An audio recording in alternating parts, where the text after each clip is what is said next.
So, there's this caravan convoy group of people traveling north from Honduras through Mexico and towards the US border. This video is not about those people. It's not about why they're coming or whether they should be allowed to travel or what the best way to stop them is. Instead, it's about a specific claim made by the US president that unknown Middle Easterners, i.e. would-be Islamic terrorists, are using the caravan as cover to get into the US. Question is it true?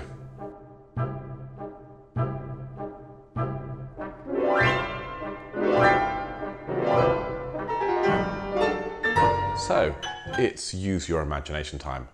I'd like you to pretend for a moment that you hate America. Pretend you're a jihadi who wishes harm on the great Satan. Further, imagine you are living in the Middle East running a small cell for ISIS or Islamic Jihad or some other group of violent extremists. You'd like to join the top tier of terrorists, those who manage to strike at the US, in the US. If you're struggling to put yourself in the emotional mindset of said jihadi, well, good. That's perfectly natural and healthy, and I'd be disturbed if you felt otherwise. But this isn't about empathy. This is about whether the caravan of migrants offers cover for terrorists looking to slip into the US. So let's start by looking at a map. Here's the world, with the US on this side and the Middle East on this one. As a cell leader, you need to get your highly trained terrorist from this part of the world to this one. Okay, I don't want to give any jihadis any ideas, but shall I tell you what I'd do? Come, closer, closer. They can't hear, don't worry, they hate YouTube. They won't be watching too many cat videos. What I would do is fly to America. I go to one of these international airports and then I catch a direct flight to the United States of America. That, after all, is pretty much how all previous terrorists have gotten in. It's not a particularly difficult method. All you need is a passport and a plane ticket and the ability to say something like, "Yes, I'm coming to America to go to a tract convention," when asked by the immigration officer. Between the various airports in the Middle East, there are more than 20 direct flights per day to the United States. That means there are more than 4,000 genuine business or leisure travelers from the region every single day. So long as your would-be terrorist can secure a passport from an ESTA country, wear a suit, carry a John Deere brochure, and speak passable English, there's only a small chance he'll fail to get into the US. But imagine that's a little too scary. I suspect, and I could be wrong, that the US screens visitors coming directly from Cairo or Riyadh or Abu Dhabi more closely than those arriving from Munich, Manchester or Melbourne. So long as said terrorist doesn't mind a slightly longer and less comfortable route, they could fly to one of these places and connect onto a new flight. Now, he'd be on a plane from a nice safe place heading towards the US. Sure, it'd mean 12 more hours on a plane, but it would lower the risk even more. Ha! I hear you say, the simple fly to America plan has one big flaw. It requires a passport. But flying to Honduras, where the caravan originated, requires a passport too. And it's not like getting there is easy. Honduras gets perhaps 20 international flights arriving a day. And it's not a very easy place to get to, especially if you don't want to go via the US. Using the internet, it would seem that the only sensible route is Middle East to Madrid, and then Madrid to Mexico City, and then Mexico City to Honduras. But if we've gone to Mexico City, why would we fly on to Honduras anyway? If we're in Mexico already, there are numerous ways we can get into America. Let me give you 3 simple ones. Firstly, we could simply borrow, steal, or buy a Mexican passport and apply for a visa. With 1.5 million, yes, really, visas issued by the US Embassy in Mexico every year, it's fair to say the scrutiny applied to your application will be minimal.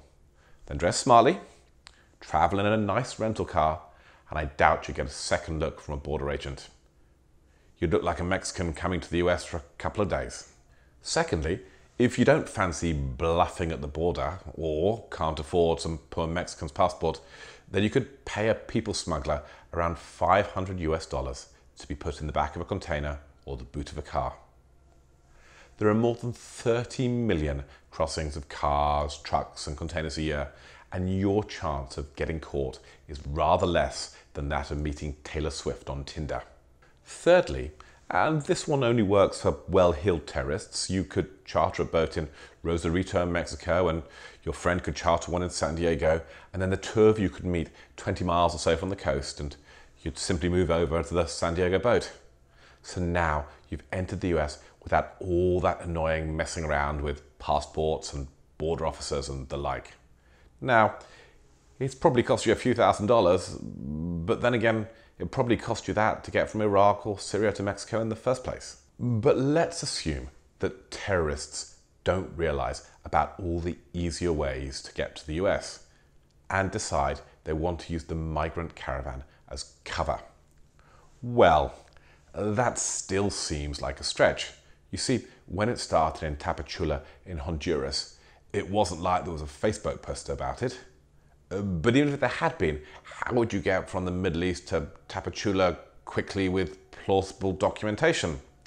But let's pretend for a second that there was a Facebook post saying something like, "Hey, in 1 week a caravan of migrants will be leaving for the US. Olé!" And the terrorists came. Now, according to the media, there are around 1,200 migrants in the caravan, and they're all going to be native Spanish speakers. Now, I might be wrong about this, but I suspect that Spanish is not well taught in madrasas in the Middle East. And even if you did speak Spanish, perhaps learned off the internet, you're unlikely to have a great accent. This isn't a case of simply bluffing an English speaker at the border for 30 seconds. You'd need to do it for months, living intimately with poor Hondurans and Guatemalans. Failing that, you need the Catholics that make up the caravan to say to themselves, my chances of getting to America are better if we let these terrorists join us, rather than the somewhat more plausible, "Holy Mother of God, if I shop this jihadi scum, I might get bonus points with the Americans." And of course, you'd need only one of those 1,200 people to decide that they want to shop with a terrorist. But let's pretend for a moment that our would-be terrorist has travelled halfway around the world to join a caravan of people heading towards the US border and is able to, chameleon-like, hide among the flotsam and jetsam. The caravan is now approaching the US border. Congratulations, would-be terrorist. You've just chosen the one part of the US border with the greatest likelihood you'll get caught.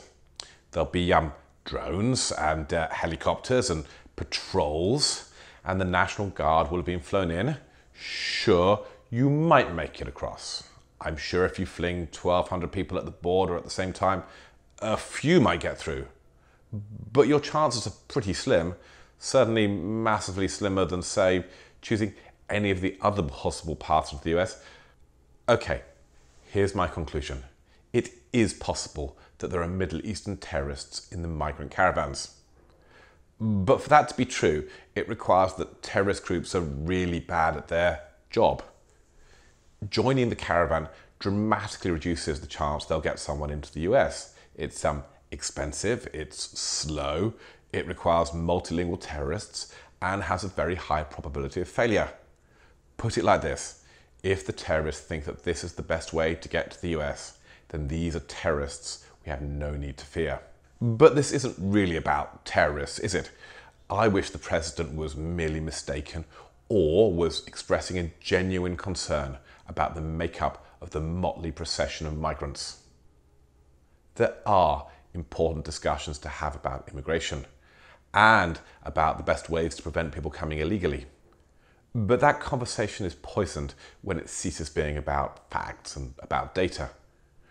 Pretending the migrant caravan is full of terrorists so as to whip up emotion against those who are supportive of more immigration may be effective, but it's also morally wrong. That just about wraps it up for me on the subject of terrorists and migrants.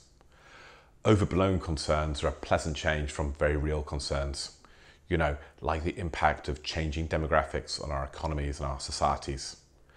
I, for one, will sleep well tonight knowing I don't have to worry about Islamic Jihad or ISIS sneaking across the Mexican border using the caravans of migrants as cover.